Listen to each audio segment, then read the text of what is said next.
Girlfriend যখন তার বয়ফ্রেন্ডকে বিয়ের জন্য ফোন দেয় তখন prong prong prong prong. Hello, কিসে? কিছু হয় নাই, হওয়া তো দরকার তাই না? এত মাস হচ্ছে প্রেম করতেছি, বিয়ে করার টাইম চলে আসছে না? বিয়ে করতে হবে না? মানে কি? কিসের বিয়ে? কিসের বিয়ে মানে? 1 বছর ধরে প্রেম করতেছ আর কিসের বিয়ে মানে? প্রেম যখন করছিলাম তখন তোমার ওজন ছিল 56 কেজি আর একটু ফর্সা ফর্সা ছিলা। এই ফালতু কথা বলবা না তো, ওজনের সাথে বিয়ের কি সম্পর্ক? অবশ্যই আছে। তখন ছিল 56 কেজি আর এখন হইছে 91 কেজি। এর মানে কি বুঝো?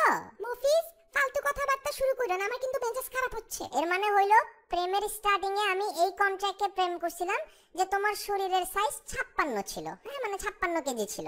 এখন যেহেতু 91 কেজি হইছে এর মানে ওই কন্ট্রাক্ট ব্রিচ করছো তুমি, সো এটা ক্যান্সেল, এটা বাদ। হ্যাঁ, আবার নতুন কন্ট্রাক্টে আসো, তারপর দেখা যাবে। হে হে জান, কি যে বলো না, অনেক দুষ্টু তুমি। দুষ্টুর খেতা পড়ি বুঝছো? নতুন কন্ট্রাক্ট করতে এলে আবার নিউ ভাবে ফেসবুকে অ্যাড করো, কথাবার্তা স্টার্ট করো। এখন যদি মানে আমার তোমার এই 91 কেজিতে ভালোবাসা পয়দা হয় তাহলে আবার প্রেম হবে, তারপর বিয়ে পর্যন্ত যাবে ব্যাপারটা, তখন দেখা যাবে। এই তুমি কি নেশা করছো?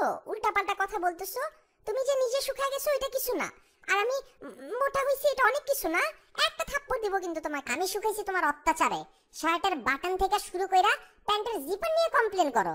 সকালবেলায় রিকশা নিয়ে আসতে বলো তোমারে পিক করতে, নবাবগিরি পাইছো না? তাও কই যাও?